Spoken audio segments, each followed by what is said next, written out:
Dear children, today we'll be starting a new lesson on the study of compounds, that is ammonia. And you know what ammonia is. Ammonia is a compound of nitrogen and hydrogen. In a molecule of ammonia, there are one nitrogen atom and three hydrogen atoms. A relative molecular mass of ammonia is 17, and you can see here lone pair. So nitrogen, this dot indicates valence electrons of nitrogen. So nitrogen has how many valence electrons? 5. 1, 2, 3, 4 and 5. So nitrogen has 5 valence electrons. Out of these 5 valence electrons, okay, nitrogen is sharing 3 valence electrons with hydrogen, okay, and these are bond pair of electrons. So one bond pair, another bond pair, and this is another bond pair. So there are 3 bond pair of electrons, and what you can see here is these 2 electrons of nitrogen are not taking part in bond formation. So this pair of electrons is called lone pair. So nitrogen has 1 lone pair, whereas water has 2 lone pairs. Okay, in ammonia nitrogen has 1 lone pair, but in water molecule oxygen has 2 lone pairs. So this is Lewis diagram or dot diagram. So this X means electron of hydrogen. So as a result, what you can see here is hydrogen is fulfilling its duplet by these 2 electrons mutually sharing 1 electron each, and this hydrogen is also completing its duplet by sharing a pair of electrons. This hydrogen is also completing its duplet by sharing a pair of electrons, and if you count all the electrons of this nitrogen, then it is 8. So nitrogen also has completed its octet. Now you can see here the clear picture covalent bonding in ammonia.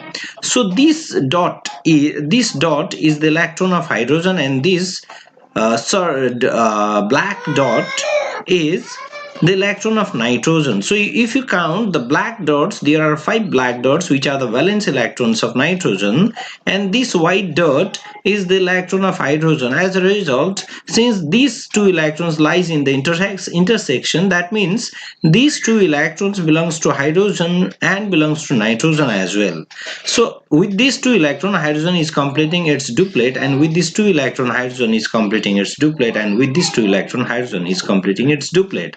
And now if you count, there are 8 electrons in the valence shell of nitrogen which is filling its octet. That means it forms a complex compound ammonia.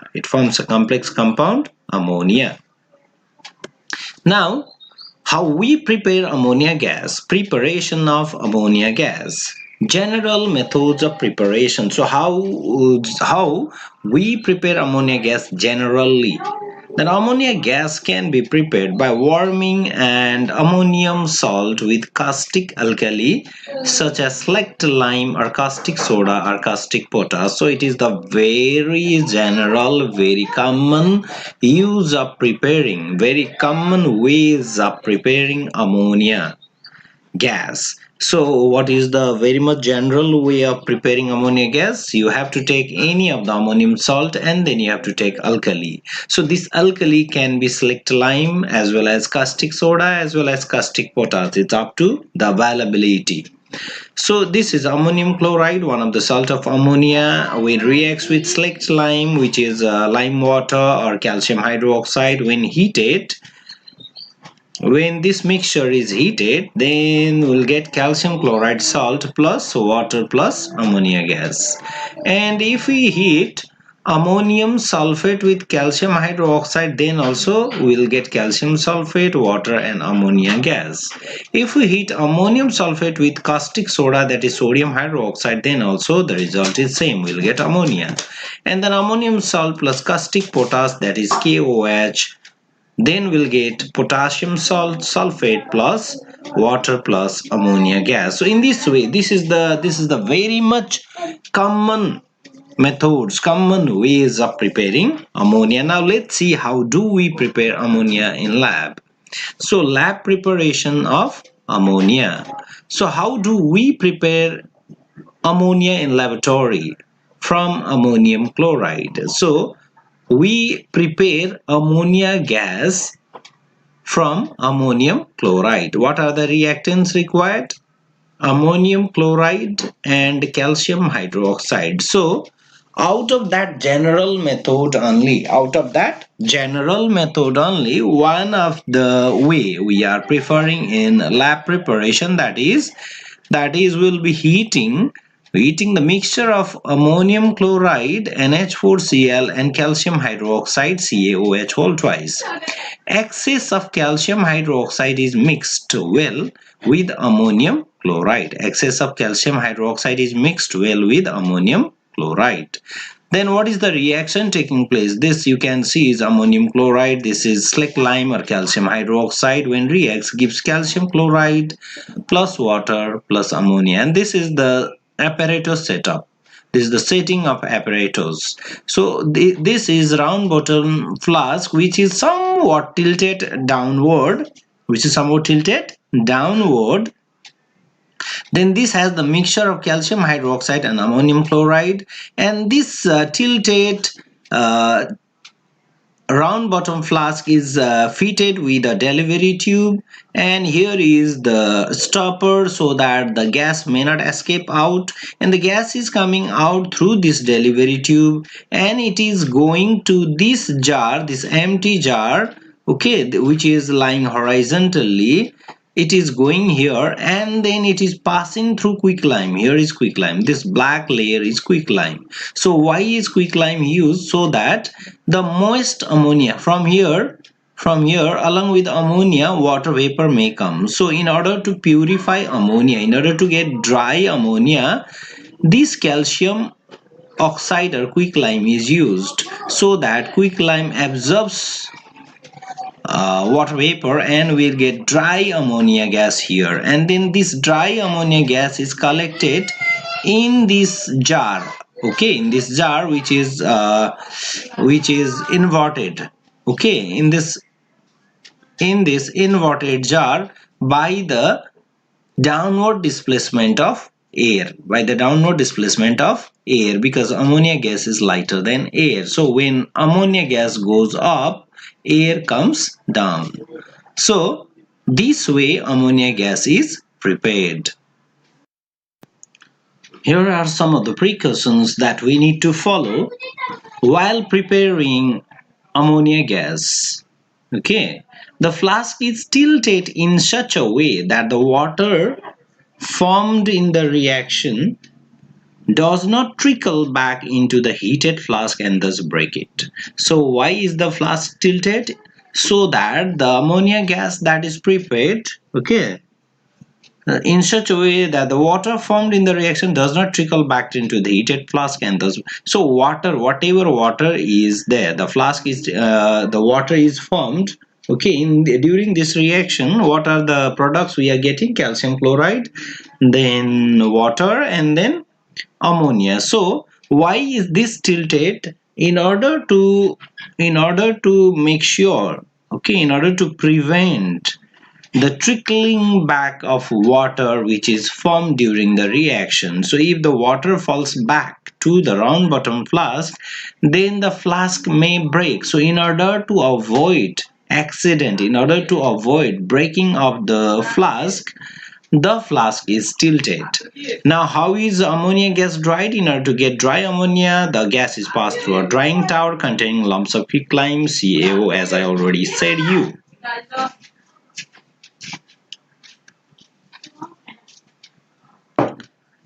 Now, how do we collect ammonia gas? I said you ammonia gas is collected in inverted gas jars by the downward displacement of air. So why downward displacement of air? Because it is lighter than air. So lighter than air, its vapor density is 8.5 and that of air is 14.4. So it is much more lighter than uh, air. So it is collected by downward displacement of air. So whenever it goes up, whenever it occupies the upper portion of the inverted jar, the air that is already present there comes down. As a result, it is called downward displacement of air.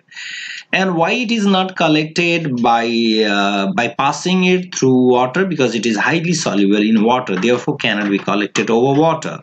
Higher ratio by weight of the alkali is used. So these are some of the things we need to remember while preparing ammonia gas in lab. So higher ratio by weight of the alkali is used. It may counteract the loss by sublimation of ammonium chloride.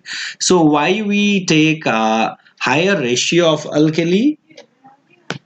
Why we take higher ratio of the alkali of this calcium hydroxide?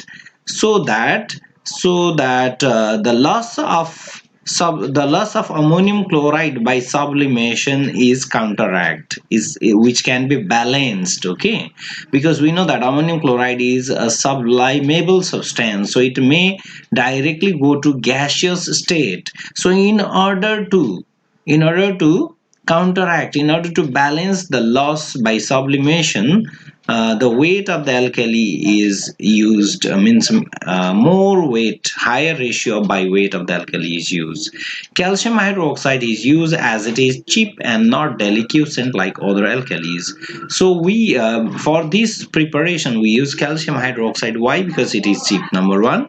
Number two, it is not deliquescent, means it does not readily absorb water. Okay, like other alkalis they have tendency to absorb water, but this does not absorb water. And if it does not absorb water, the risk of breaking the glass will be very much less. Though all ammonium salts on heating with alkalis give ammonia, yet ammonium nitrate, explosive in nature, and ammonium nitrate and nitrite, this is ammonium nitrite, on warming with alkalis do not produce ammonia because they decompose on heating.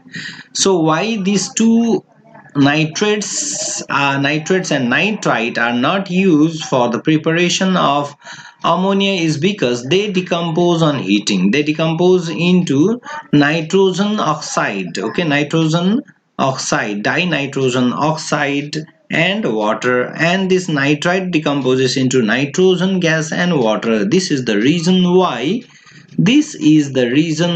ammonium nitrate and ammonium nitrite are not used for the preparation of ammonia gas. Then manufacture of ammonia by Haber's process. So this is very much common way of preparing ammonia gas. This is very much common way of preparing ammonia gas by using Haber's process. So this is the manufacture of ammonia gas by Haber's process. So nitrogen from liquid air 1 volume, hydrogen by both process 3 volume. Okay, these are the reactants we take for the manufacture of ammonia gas. 1 volume of nitrogen gas from this chamber, okay, and 3 volume of hydrogen gas from this chamber. So how is hydrogen gas what is the source of hydrogen gas? Hydrogen gas is prepared by using both process, and nitrogen gas is obtained by liquefying air mixes to gas.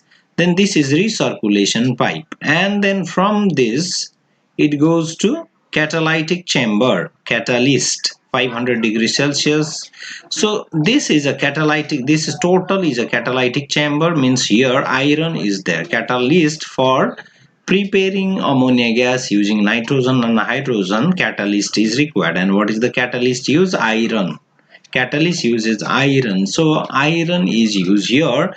And the catalyst is at 500 degrees Celsius, and the pressure on this chamber is 250 atm. Okay, pressure of the chamber is 250 atm. And now this is cooling chamber. Since this is very hot, so the gas has to be cooled here. So this is cooling chamber. Okay, this is cooling chamber and cooling liquid in. Now from this inlet, cooling liquid is passed here and we are getting liquid ammonia here. We are getting liquid ammonia. Then again, whatever substances are left, okay, for example, whatever reactants are left, here, it will go back from this uncombined gases, means nitrogen gas and hydrogen gases will go again by this, and this is cooling liquid out. That means from here cooling liquid gets in to this chamber, to the cooling chamber, and then from here the cooling liquid goes out. Okay, and this arrow shows that through this the uncombined gases goes up, and this is again compressor. This is compressed again here, and then frozen goes. So this is the diagrammatic representation for the preparation of ammonia gas. Then we'll see now the process. Nitrogen and hydrogen in the ratio of 1:3 by volume is used for preparing ammonia gas by using Haber's process. Now, sources for reactants. How do we derive nitrogen gas? Nitrogen gas is obtained by fractional distillation of liquid air. Then hydrogen gas is obtained from water gas by Bose process, or from natural gas also we can get hydrogen gas. That means these are the reactants which is used for preparing ammonia gas by Haber's process, and how they are derived. This is derived from air only, and this is derived from natural gas, or else it can be prepared from water gas also by using Bose process. The reaction is N2 plus 3S2 gives ammonia plus heat. This reaction is highly exothermic and it is reversible. So and proceeds with a decrease in volume, and the volume whatever you are using, the reactants volume, okay, but the product will have less volume. Less volume of product will be formed.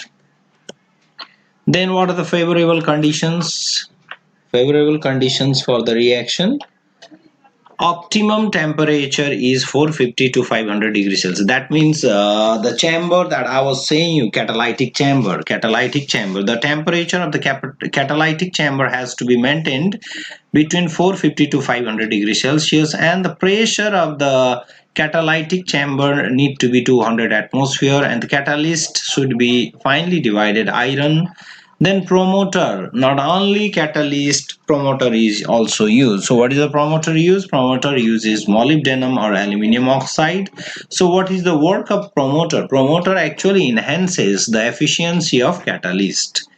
So the reaction is really very slow reaction. That's why catalyst and promoter are used. Then rate of conversion, about 15% of the reacting gases get converted to ammonia. So very less amount of the gases, hydrogen and oxygen, converts into ammonia. Then recovery of ammonia. Ammonia is separated from the unreacted nitrogen and hydrogen. Now ammonia is also gas, nitrogen is also gas, and hydrogen is also gas. Then how to recover? Ammonia from these gases? Liquefaction. Ammonia is liquefied easily as compared to nitrogen and hydrogen gas. Ammonia is liquefied very easily than that of nitrogen gas and hydrogen gas. That means we get liquefied ammonia and nitrogen and hydrogen gas. Whatever is left, whatever is unreacted, goes back again to the catalytic chamber, and there is a circulation. Okay, there is a circulation. Recirculation pipe is there. What is there? Recirculation pipe is there. So through that, again this unreacted ammonia gas and hydrogen gas gets into catalytic chamber, and again ammonia gas is prepared, and again this ammonia gas is liquefied, and again it is separated from the gaseous nitrogen and hydrogen. absorbing in water because ammonia is highly soluble in water while N2 and S2 are very slightly soluble. So why we are liquefying it? Because and again, after liquefying, it is absorbed into water because it is highly soluble in water, and nitrogen and hydrogen are very slightly soluble in water. This is the way how we recover ammonia gas. Then let's talk about some process of preparing ammonia gas. Now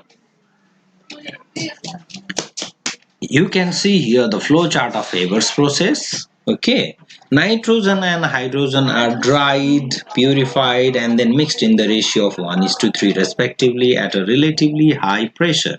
So these gases, nitrogen and hydrogen, are dried, then purified, and then mixed in the ratio of 1:3 respectively at a relatively high pressure. They are just dried, they are purified, and they are compressed here under very high pressure. So this is compression pump.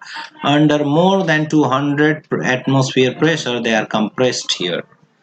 Then this mixture is passed in an electrically heated catalytic. Now again, after compressing, after applying a lot of pressure to these gases, the mixture is then supplied to electrically heated catalytic chamber, and the temperature of this catalytic chamber is 450 to 500 degrees Celsius. Then this catalytic chamber contains finely divided iron with aluminium oxide or a little amount of molybdenum at a temperature of 500 degrees Celsius. Mixture of ammonia formed along with residual nitrogen and hydrogen exchanges their heat with the incoming unreacted nitrogen and hydrogen mixture. Then the hot mixture of the outgoing gases contains nearly 15% ammonia. Now with this condenser with cooling pipes, now all the gases are condensed here. Then on condensing, what happens is nitrogen and hydrogen gas, which is unreacted, will go back to this compression pump again. So this arrow shows that uncombined N2 and S2 recycled back. That means from this chamber, unreacted nitrogen gas and hydrogen gas goes back to the compression pump, and again they comes to electrically heated catalytic chamber, and again they convert into ammonia, and whatever is unreacted again go back. So the cycle goes on. From this chamber, liquid ammonia is collected here. Why it is liquefied? Because nitrogen and hydrogen cannot be liquefied very easily, but ammonia gas can be liquefied very easily. As a result, liquid ammonia is separated. So you can see whole reaction out here. This is the whole reaction. Okay, is the whole reaction. N2 plus 3S2 gives ammonia in presence of iron as a catalyst and molybdenum as a promoter under 450 to 500 degrees Celsius and above 200 atmospheric pressure. Then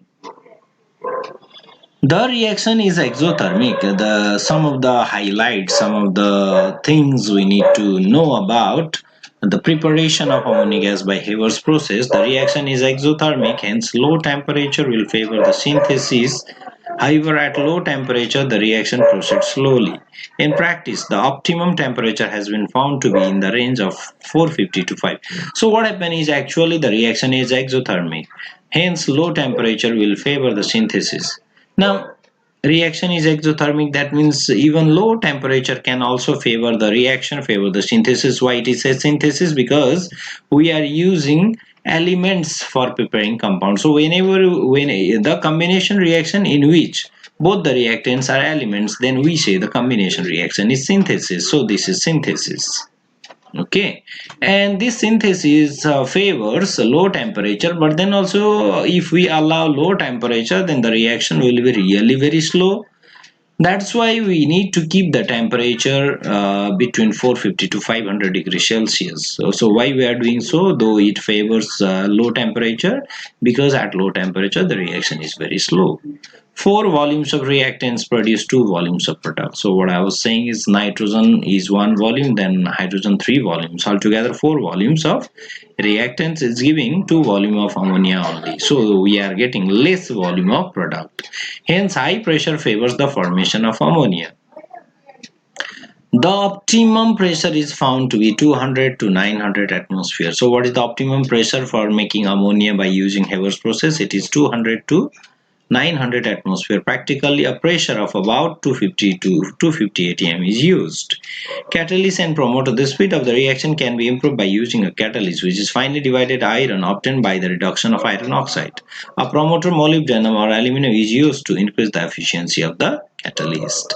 Then, since the reaction is exothermic, the heat evolved further maintains the temperature. External heating is therefore not required after that. So once the reaction is started, after providing initial heat, then no need of heating further, because the reaction is exothermic, so it maintains the temperature. The purification of nitrogen and hydrogen is necessary, as impurities like carbon dioxide, carbon monoxide, and traces of sulfur compounds poison the catalyst. The removal of these catalytic poisons from nitrogen and hydrogen is very essential. This much for today. Thank you.